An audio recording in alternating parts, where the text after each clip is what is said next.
everyone. How are you doing? Welcome to the Impact Tribe podcast. I'm your host, Ashley Bright. This is a show where we meet exceptional people who are taking bold steps to create a positive impact on the world. So let's dive in. We are streaming live on LinkedIn and YouTube. And if you are watching us on LinkedIn or later listening to us on the podcast platform, please give us a follow. If you happen to be watching on YouTube, give us a subscribe. That would be wonderful. I'd appreciate that. And a big shout out to our new sponsor, MakerTank. MakerTank is the all-in-one command center for founders and small business owners ready to ditch the chaos and scale with clarity. Clarity being the key. MakerTank allows you to centralize, automate, and actually run your business without drowning in busy work. Visit makertank.com today to join the exclusive Founders Waitlist. All right, without any further ado, I am very, very excited to welcome my guest today.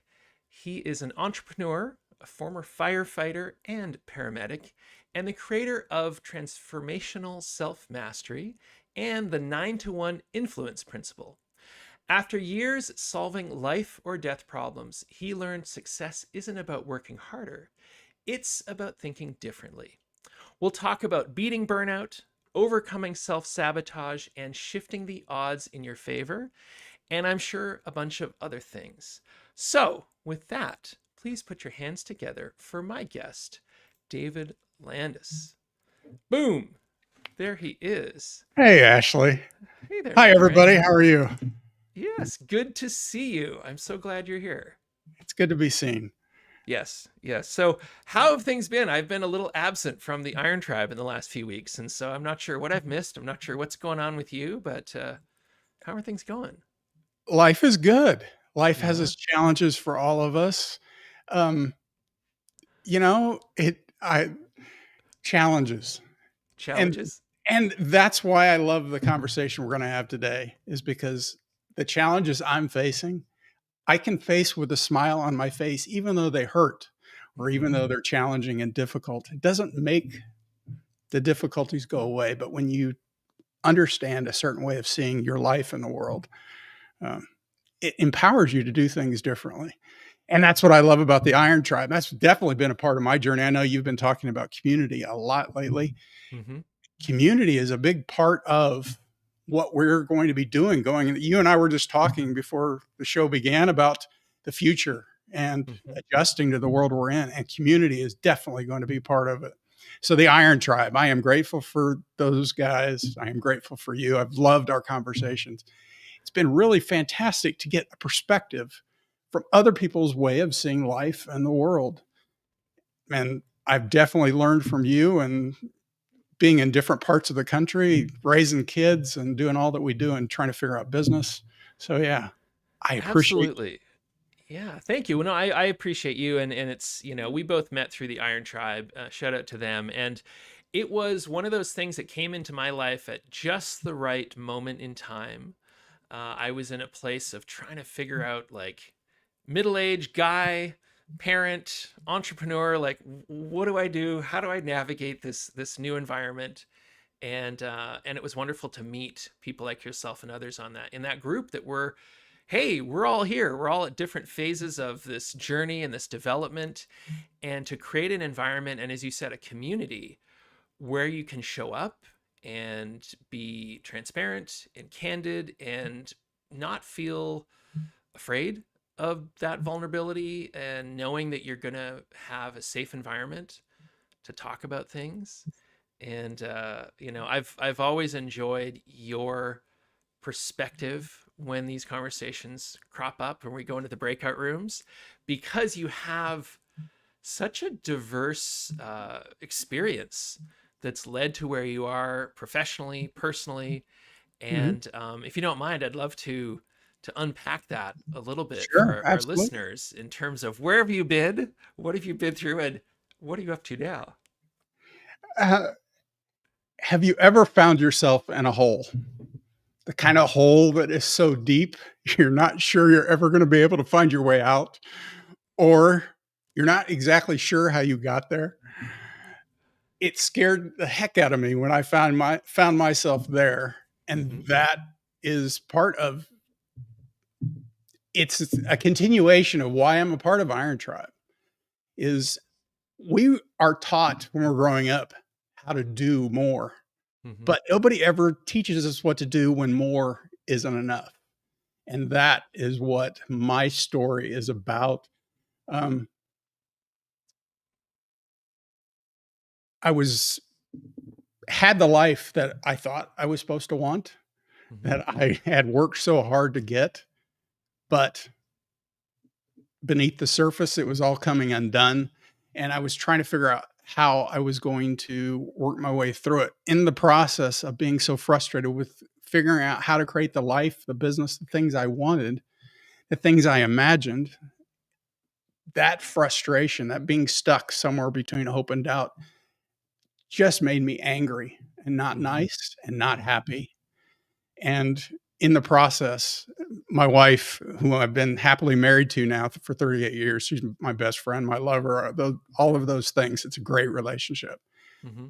But during that time, this is back in 2008, she would ask, "What's it going to take to make you happy?" Hmm. And not having an answer for me was made worse by not having an answer for her. Yeah. Because the one thing I wanted out of life was family. I didn't have I grew up in, sometimes say, Indiana nowhere. It was Hmm. just, a kid growing up in the 70s. It's different than it is now. It was different than it is now, but I felt so disconnected from a bigger world. Hmm. And I had big dreams, but it didn't know how to reconcile the two. And unfortunately, like many of us do, I grew up in a family we all wanted to escape from. And my dad would attempt suicide for the first time when I was 15, and he would go on to die by suicide 7 years later. Oh, wow. And at that time, I was determined that I wasn't going to go there. That Hmm. wasn't going to be me. I was going to work harder, try more, give more, do more, be better, be nicer, be all of the things. It didn't work. Hmm. Hmm. And in November 2008, I'm at the firehouse between runs, trying to figure out my thoughts, trying to work through my thinking. I'd been journaling. Like I said, part of my strategy throughout life was to understand things. Hmm. It's just always how I dealt with things. I'm creative and imaginative and always am figuring out how things work. And I thought if I could just figure out how life worked when I was a kid, things would work out. It didn't work. Hmm. I thought if I could just be good enough, I could pray hard enough. I grew up in a very conservative environment. It just didn't work. Outside, people saw a life that my parents had created, but inside, it was miserable. And there I was doing the same thing. Hmm. And so it sent me on this journey and this path to where I am today of figuring things out from a different perspective. Hmm. Because what I learned from being a firefighter was that we never knew what we were going to face. The uncertainty that we all are experiencing as this world is only going to speeding up. Yeah. I learned how to navigate through life threatening uncertainty. That's what we did. But we didn't do it by controlling the uncertainty. We did it by how we showed up in uncertainty, who we were in that moment. And that's where this idea of transformational self mastery came from. What I learned through all of my personal struggles was control out there is an illusion. Hmm. But when I learn who I am, Iron Tribe, and part of this processing the old stuff, the old pains and traumas and difficulties, feeling all the feels, Hmm. that stuff is part of it because it often gets in the way of business. That's what was getting in the way of me developing the business I wanted, to showing up confidently in a sales conversation, showing up in a marketing environment, showing up in front of a camera for the first time, breaking out into a cold sweat. There's so many ways that not understanding ourselves when more isn't working, that stand between so much of what we want out of life in business and personally. Yeah. And I imagine too, the fact that you were a firefighter and a paramedic, and I think as sort of manly pursuits go in the sort of stereotype of that role, that's you gotta, you talked about you don't have control, But there is this sense, I think, that like, well, you're supposed to figure this out. You're supposed to find resolution. You're supposed to know how to move forward. And I can only imagine how challenging that is then for you internally and emotionally to kind of operate in those two worlds where it's like, I'm supposed to be in control. I'm supposed to help people and solve problems. Yet here I am struggling internally, trying to battle these different, I can't remember how you said it, that between hope and despair, or hope and Hope and being stuck between hope and doubt is how it hope always, and doubt. Yeah. Like, so I think it's the did, worst place we can be. yeah. So back then, like 2008, so were you starting to kind of see a path forward, or has it been sort of, quite a while and it's kind of, it's landed in your lap sooner or later? I don't know where I'm going with this, but That's all right. That's all right. It's how did I get from there to here? yeah, And exactly. it whenever we find ourselves in those places, it's a process and Mhm. it's not simple and there is no direct path. It's part of the reason I created my company and these frameworks, these perspectives is you can take some of the process out of it, but we can set up the conditions for the success that you want, but we don't Mhm. know exactly what it's going to take. And that is something I would ask people, how do you change your life? I mean, I would, older people that were mentors or friends, entrepreneurs or business people or guys at the fire, it was typically Yeah. guys at the firehouse is like, what the, that was not part of the conversation. So I lived in a world that nobody understood this stuff. And and I would go to a spiritual community and they would just say, pray more and Mm. be better and be nicer and that didn't work.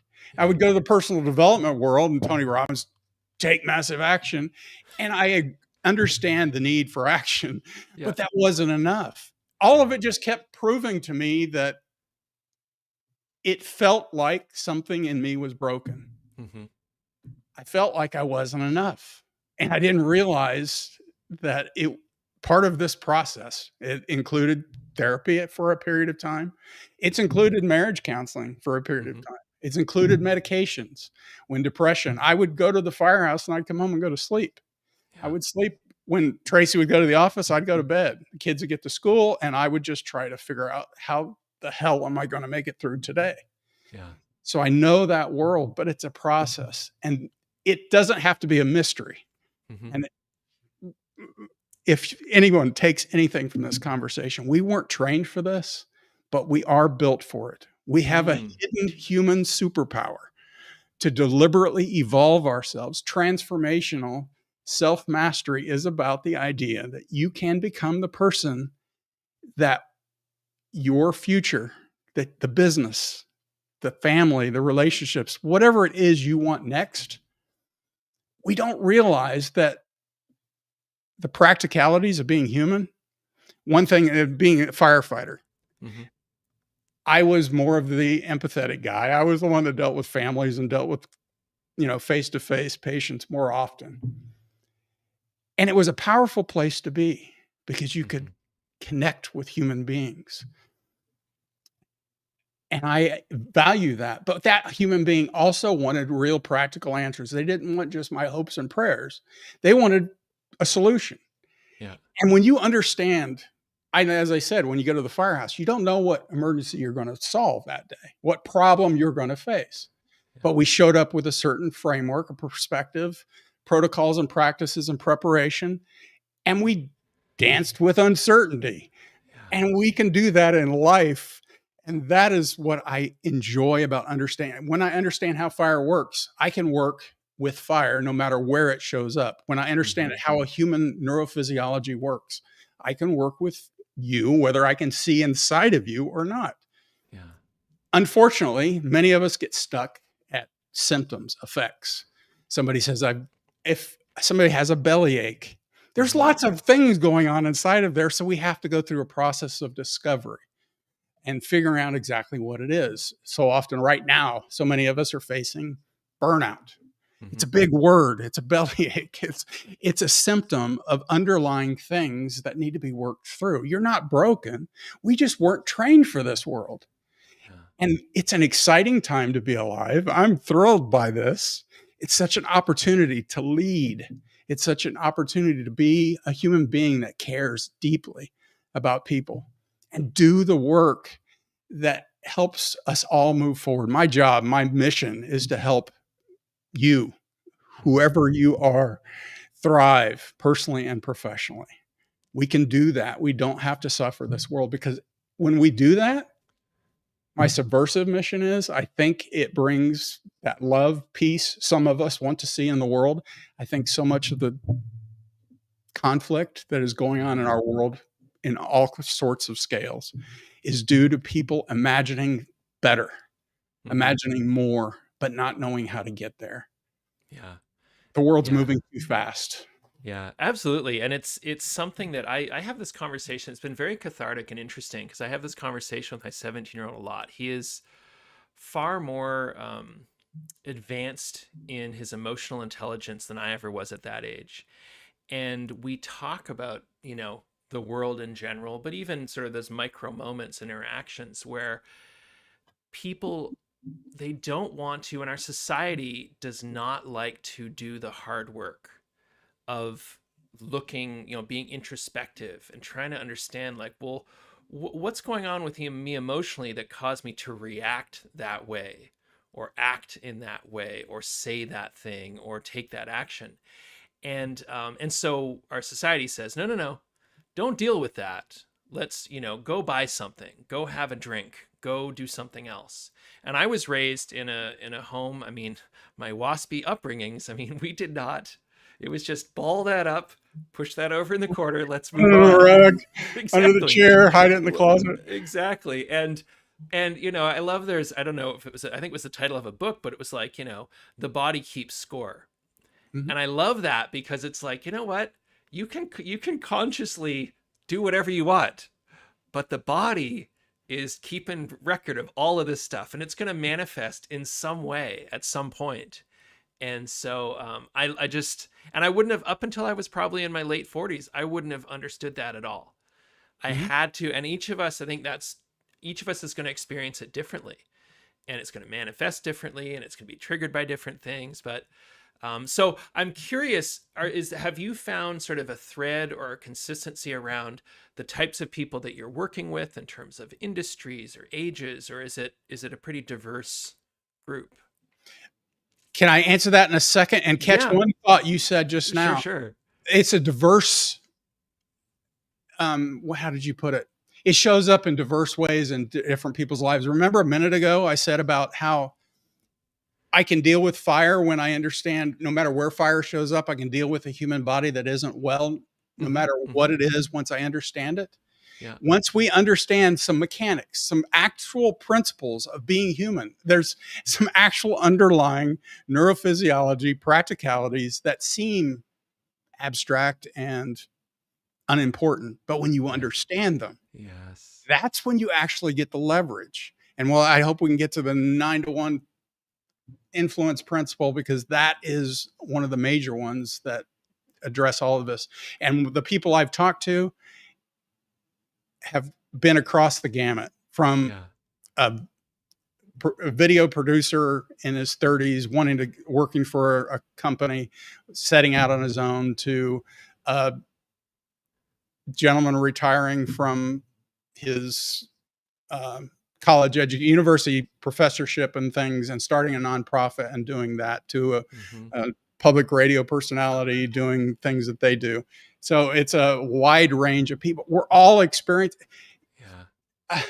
a central concept in all of this that often gets overlooked and considered woo woo or abstract or whatever, because I was also a creative kid. Yeah. I I studied art and psychology at university, and I think the psychology part was because I was trying to figure out my screwed up childhood, like Hmm. many therapists and people do. But the art side of me was disregarded at that time. But right now, today, in this moment, what we now understand about how we work as human beings, practical. I'm not talking about abstraction, Yeah. reality. In this moment, there is no past or there is no future, and your brain has a stored history that it's Hmm. collected. And in this moment, if you are not giving it a memory of the future, it's only using memories of the past. Yep.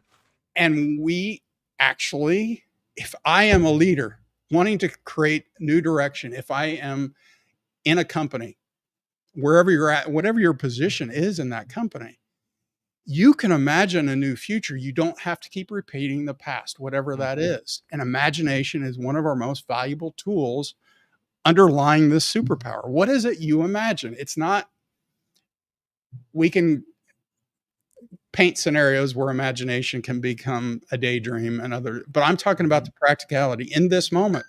Yeah. How do I want to be in this moment talking to you? I've planned this conversation before we got here. Mhm. I've thought about who I want to be and how I want to show up. I'm thinking about you sitting in your car, listening to this podcast, or sitting in your office or on a walk, wherever you're at in the world when you hear this. I'm thinking about you and I'm imagining the challenge you're facing. And more is possible when you understand yourself, Yes. not just the emotion and the emotional connection and the processing and all of that can be difficult for a lot of people to, it doesn't sound hard, practical, realistic enough. But if I hadn't done the work I've done, I wouldn't have been able to marry my son and his wife. I Mm. wouldn't be able to hug and connect with my grandsons, 2 new grandsons in the last year and a half. Wow. I can go in to blow something up, destroy a building, destroy something, stand in the middle of a highway with hundreds of people looking at you as one of 4 people getting off of a fire engine to solve a problem. I can do that. I've done it. Yeah. Yeah. Do I need to prove my masculine power to say I can do that? But I can also cry in the Mm. middle of a human tragedy. Yeah. That to me is powerful. But it's Mhm. not until I am confident enough in myself to be who I am so that I can then show up in front of a client and say, look, this is what I see. This is the offer I'm making. You have a choice to make. Mhm. I believe in this choice, and we can have this sales conversation. Or your employee, or as a person who is in a company and needs to go to HR and have a conversation. You can do it from a powerful, effective position and say, this is who I am, and this is what I see, and this is where I'm going. But it only happens, we weren't trained to do this. But in this uncertain world we're living in, where things are not going to slow down, I finally put it, the volume of change, the velocity of change, and the variety of change are not going to slow down.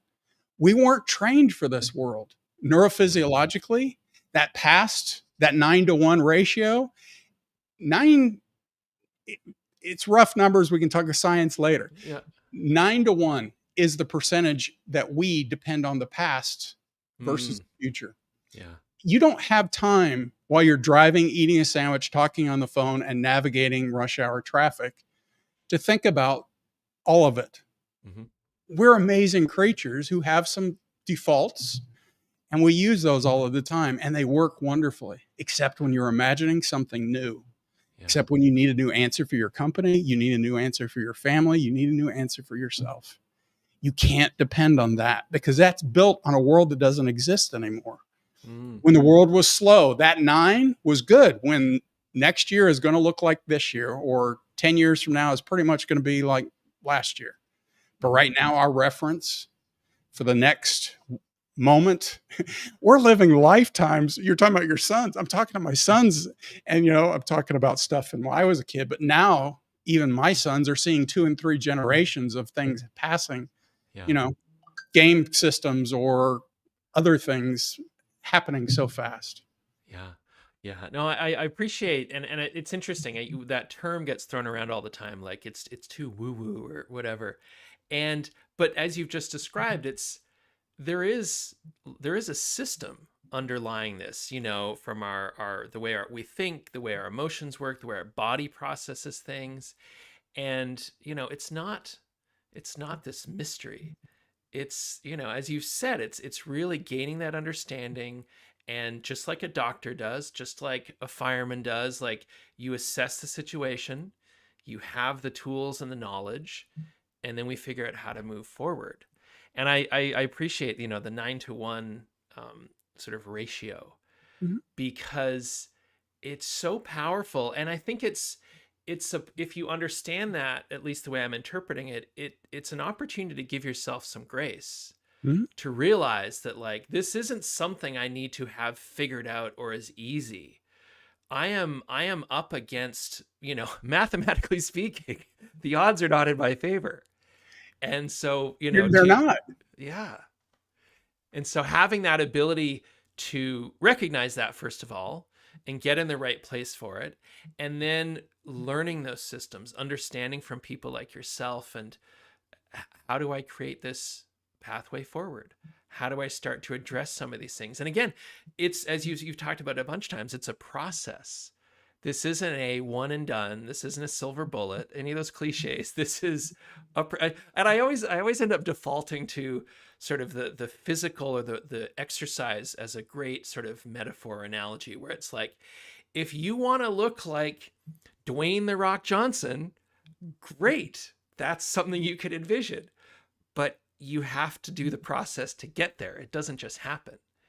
And I think it's so easy for us to think of things visually and physically, but the emotional component is exactly the same. It takes time, it takes progress. Do you want to take some mystery out of emotion, out of feeling? We'll talk about feelings. Yeah. Feelings are two things: emotions and sensations. If Mhm. I'm nervous, I feel a queasiness in my stomach, or if I'm anxious, I feel a tightness in my chest. That's a sensation. The feeling behind it is fear, doubt, worry, Mhm. uncertainty, whatever it is you're carrying in your brain. Feelings are an indication from the system. Your body, you said body keeps the score, that book and other Mhm. that mentality. And our friend Jason Barnaby talks about comfortable being uncomfortable. All uncomfortable is in that moment is that 9 that we're talking about is feeling stressed. Yep. You're challenging the 9, the one part of you, the 10% against the 90%. The 10% can imagine being Dwayne the Rock Johnson. Yeah. But then your body is going to feel the pain when you first day you go into the gym. You know, we imagine. Yeah. We are imaginative, creative creatures. That's how we're designed. I don't the conver- Doing this work and this process often begins with the question, what game do you think you're playing? Mhm. What is this? I know for me, the reason I'm doing this now first is me to honor this life I've been given. I'm not sure exactly what it is. We're figuring it out, but I want to try and experience and do as much as possible. So, in order for me to do that, I've met some obstacles that I described earlier, and it's getting in the way, and I need to figure it out because I want to do more. Mhm. And second to that is my sons are watching. My family depends on me. My grandkids are coming. There are people I can contribute more. I think that feeling, for some Mhm. reason, we're designed to give to other people. We Yeah. feel better when we're contributing to others. Mhm. Feelings are not a mystery. They're not soft, abstract woo woo. They've been lost in muck and mire of popular whatever. They're actual practical tools that we can Yeah. use. Survival. Yeah, absolutely. So I'm curious. You've obviously had a lot of time to think about all the influences in your life, and the emotions and the traumas and all those things. Like, are there individuals in your life or experiences that, um, where am I going with this, that have really resonated with you and helped kind of move you forward on this journey? Is there a book you've read, or someone you met, or someone in your own personal life that's just been a good catalyst to help influence you? I have benefited from so many coaches, so many books, so many people. My wife has believed in me when I didn't believe in myself. Hmm.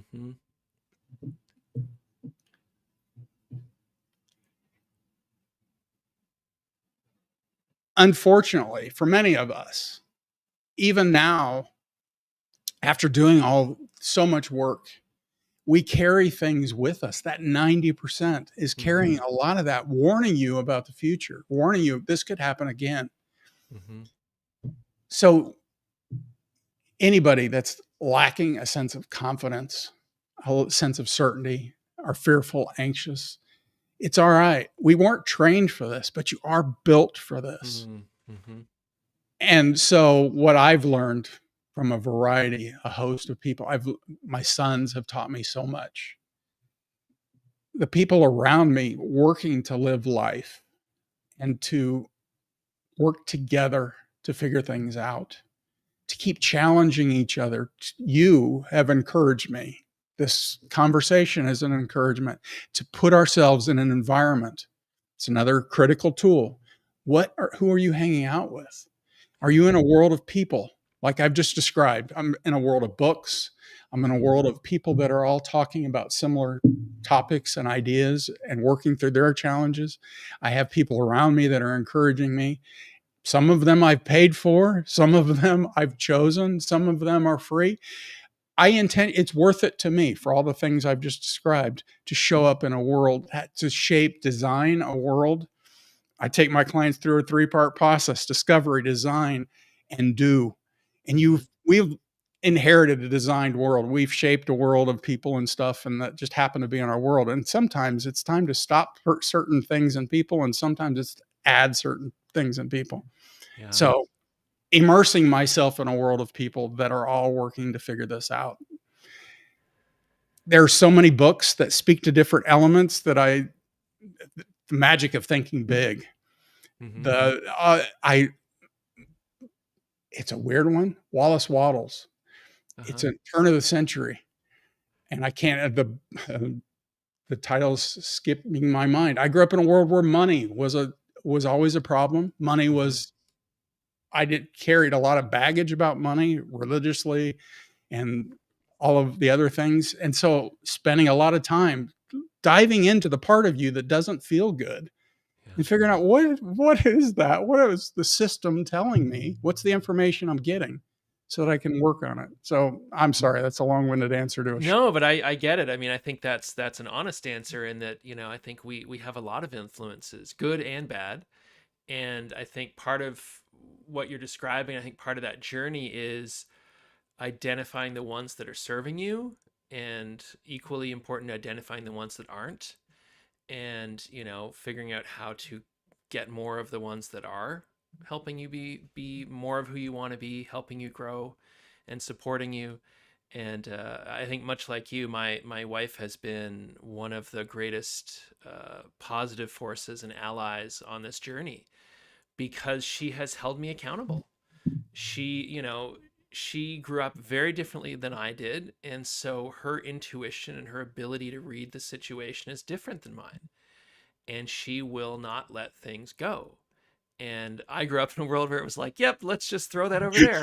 And so it's been a great partnership in that regard. And I think that's a perfect example of those, whether they're individuals, whether they're things you've read or other things that they push you, they make you question, they make you kind of do that work and want to do that work, and they don't let you kind of get away with, like, yeah.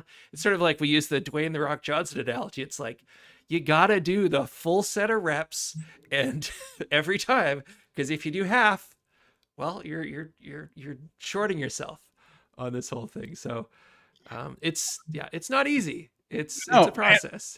and that's why I think those of us that are out here doing this work, leaders, entrepreneurs, professionals that are out pushing the edges of things. This is a conversation we need to be having in grade schools. The mechanics of the things that I'm talking about, we need to be learning these. Then it needs to be a foundational understanding, but unfortunately, many people will not do the work. So this is a challenge, this conversation, and I'm speaking to you, leader, entrepreneur, professional, who's out there and needs your next thing. It's time to make a pivot. It's time to grow past the limit you're in. It's time to find more purpose to sustain you. It's your responsibility to do the work. It's not easy. It's a challenge, but we need us who are willing to take up that challenge to lead this world, because however you see it, whatever challenge you see this as, I see it as an opportunity for leaders right now to show what real leadership is. Just much like the Iron Tribe is working to figure out, what does it mean to be a man in this world? Well, how do you show up as a man? Well, how are we going to show up as leaders? We're seeing a diverse range of leadership in our world right now across the globe. Yep. And what kind of leader do you want to be? Yeah. That's the challenge I'm offering all of us today. I continually ask myself, that is the question when I show up in a situation that is uncertain. When I show up at a tragedy as a firefighter, who am I going to be in this moment? Mm-hmm. And waiting to that till that moment to do the work is a little late in the process. A little late, exactly. Well, I mean, this is such a wonderful way to sort of wrap this up, because I love this. It is a challenge for those listening, for those tuning in, that, this is an opportunity and a call to action to start to do that work, do that evaluation, look at who's around you. What are the things that are influencing you? Where do you need to do that work? And most importantly, what kind of influence, what kind of a leader do you want to be? How do you want to be seen? And, that's why I started this podcast, was to give people like yourself, David, a platform to call out to people and learn and be kind of energized or activated to do something. And so with that, I would love how can people get a hold of you? How can they learn more about what you're up to if they want to jump in? Right now, message me, DM me, Trap on LinkedIn, early access, released in the next 24 hours, a mini training, 5 ways that we get trapped on the way that we want, on where we want to go to. Mm-hmm. It's first release to your audience. DM me Trap at LinkedIn, and I'll send you the link to that when it's available. I'm on davidlandis.me is my website, David Landis across social media, mainly on LinkedIn. It's been an amazing community to be a part of, and that's where you can find me. I would love to have a conversation. I'd love questions. If something didn't make sense, I'd love to have a conversation about it. Anybody. Awesome. I can be emailed at davidlandis.me. David at davidlandis.me. All right. Well, I've put a lot of that info in the description, so you can get a hold of David and take advantage of that.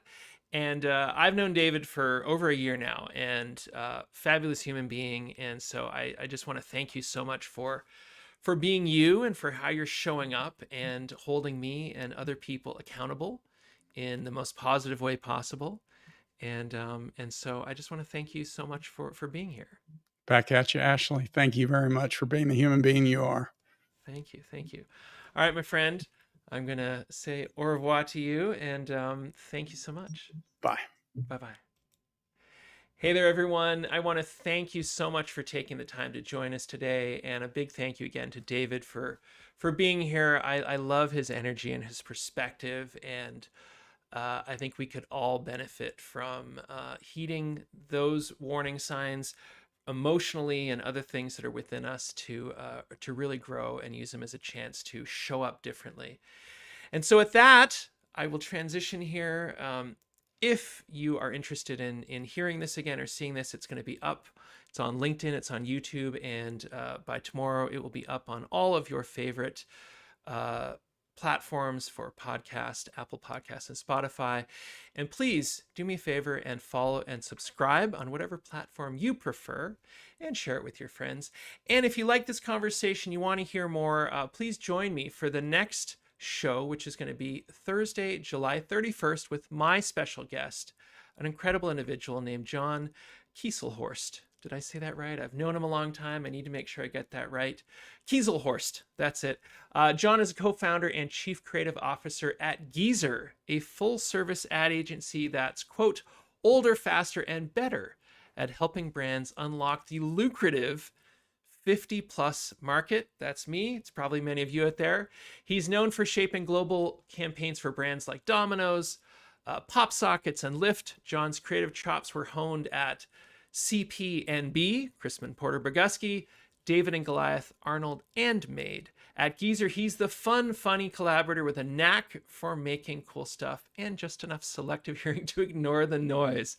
So don't miss that engaging conversation on the next show. And before we go, quick shout out to our sponsor, MakerTank. If you're a founder out there, join our waitlist, makertank.com. Until next time, thank you everyone for creating a positive impact in your world. Together, we can make change happen. Cheers, everyone.